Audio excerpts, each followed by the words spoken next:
nossos atos devem representar aquilo que está no nosso interior. Às vezes até pode ser o contrário, que começamos com os atos e queremos que a vivência destes atos de caridade, de amor para com o próximo, né, nos também ajuda na nossa conversão espiritual, nosso modo de pensar. Mas ainda o caminho mais certo e mais fácil é quando essa conversão acontece primeiro no nosso pensar, nosso modo de olhar a nós mesmos, nosso próximo, e que depois isso, e quando depois esta mudança, essa conversão se transforma em atos concretos, atos externos, né?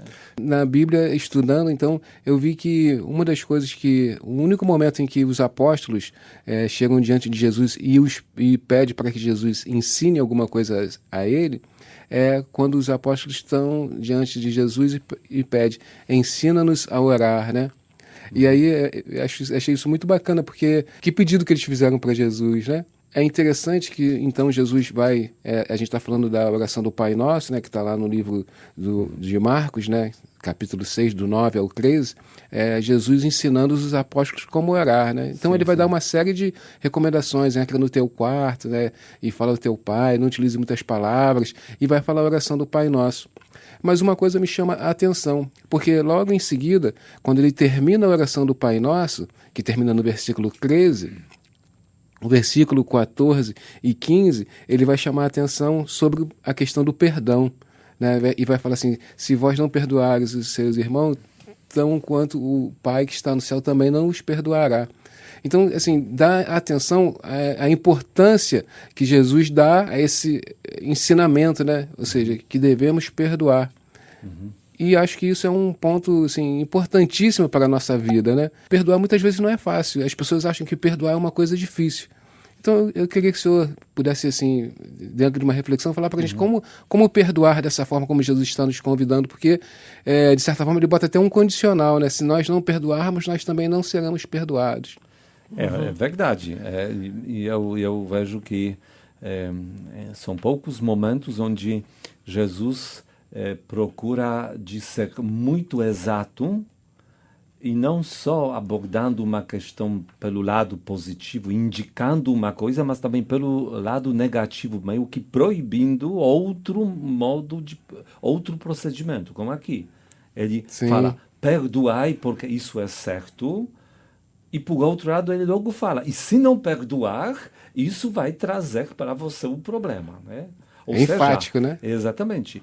E depois eu lembro também outras passagens, né, onde Jesus entra nessa questão de perdão, né? Vocês lembram, né, quando Pedro pergunta a Jesus, né, quantas vezes eu devo perdoar, né, quando meu irmão pecar contra mim? Até 7 vezes, né? E aí é questão da simbologia dos números para os judeus, né, que para nós é um pouco diferente, né? Mas para eles, a resposta que Jesus dá é que você tem que responder, você tem que perdoar sempre, né? 70 vezes 7, né? Não tanto o número quanto exatamente 7 é aquela símbolo daquela perfeição que nós humanamente somos capazes de atingir. Ou seja, neste caso, temos que perdoar sempre. Temos que perdoar sempre. E mais ainda, em outro ainda momento, Jesus fala, perdoardes para que vocês sejam perdoados, né? Então temos todos esses fragmentos que, como você falou realmente, João, que é grande importância que Jesus dá a nosso ato de perdoar, mostrando meio que um dever de perdoar sempre, em todos os momentos. Então, logo quero aqui olhar as seguintes coisas. Primeiro, se ele coloca para nós esta condição que tem que ser sempre e que nós vamos ser perdoados apenas quando nós mesmos também vamos perdoar aos outros, nós entendemos que este sempre indica que próprio Deus vai agir na nossa vida para que isso possa acontecer.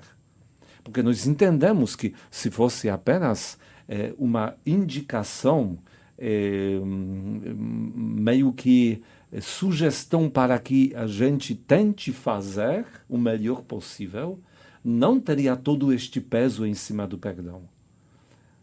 Então, nós entendemos que ele não joga em cima de nós um peso que a gente não seria capaz de perdoar, de carregar, como aqui no caso de perdão. Por isso, se nós olhamos a questão de perdão, temos que olhar ali assim. Não é um ato que eu devo enfrentar sozinho.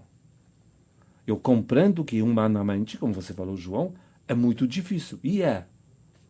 Mas se Jesus exige desta maneira, coloca meio que não dando uma outra opção, não dando um alívio, né? Não, se você não perdoar também não vai ter problema. Se você tiver dificuldade, tá bom, eu vou entender. Não temos nenhuma justificação anunciada de Jesus quando nós não perdoamos. Não tem isso.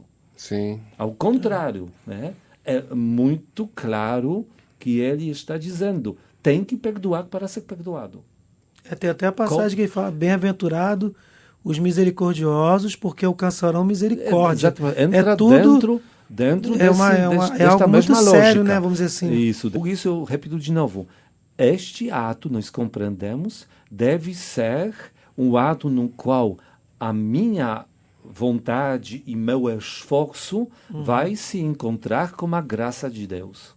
Sim. E o perdão, neste caso, dado ao nosso próximo, ele vai ser um fruto do meu esforço e da ação de Deus dentro de mim. Assim que somos capazes de perdoar sempre. Não somente neste sentido. Quando nós envolvemos neste ato a graça de Deus. Por que estou apontando assim, desta maneira, a necessidade de buscar a graça de Deus? Porque tantas vezes nós olhamos de uma maneira diferente, né? Como se fosse, e eu tenho que perdoar e eu vejo que eu não sou capaz, ou que é muito difícil para mim, ou porque o outro não merece. E é fácil encontrar uma lista de argumentos que simplesmente só nos atrapalham neste ato de perdoar. E também é um sentimentalismo muito grande, né? Claro, sentimentos que nós entendemos. Alguém prejudicou a nós, prejudicou alguém que é importante para nós, prejudicou a nossa vida, a nossa história. Entendemos que isso envolve, às vezes, os sentimentos muito fortes. Imagina ainda numa situação que alguém é uma mãe que perdeu seu filho e agora ela vai ter... vai precisar exatamente enfrentar agressor, sei lá, num julgamento, numa situação ou outra, né? É uma situação extrema, né? Por isso, é importante que nós logo aprendamos, né, que nessa questão do perdão, e eu preciso saber, Deus está a favor deste perdão, ou que seja, ou que eu busco dar o meu perdão, mas ele também espera da minha vontade, minha decisão, na qual eu digo sim, e eu quero perdoar. Senhor, então me ajude. Ou, Senhor, indo atrás do seu ensinamento e contando aqui com a sua graça que está pronta para agir na minha vida, e eu decido, quero perdoar. Certo. E assim, claro, não sei se em todos os casos esta cura interior, né, que acontece quando nós perdoamos, acontece imediatamente, que nós realmente logo percebemos o bom fruto do perdão dado por nós, mas é um processo no qual realmente estamos enfrentando a nós mesmos. E esse perdão, ele passa por uma decisão, né? Ele é muito mais uma decisão do que um sentimento. Precisa começar com uma decisão, e aqui, como nós falamos sobre o próprio Deus, como ele fala sobre essa questão, nós precisamos entender. E eu tomo uma decisão que vai agradar o próprio Deus, mas não só para que ele, vou dizer assim, fique feliz, não, porque ele sabe que desta maneira ele vai poder me ajudar naquilo que é meu problema comigo mesmo. né? Que aí, de repente, seria essa cura dos sentimentos, né? Que eu preciso. E às vezes acho que trata-se apenas do outro. Né? No sentido, eu vou perdoar o outro, então trata-se daquele que me agrediu. Sim, também.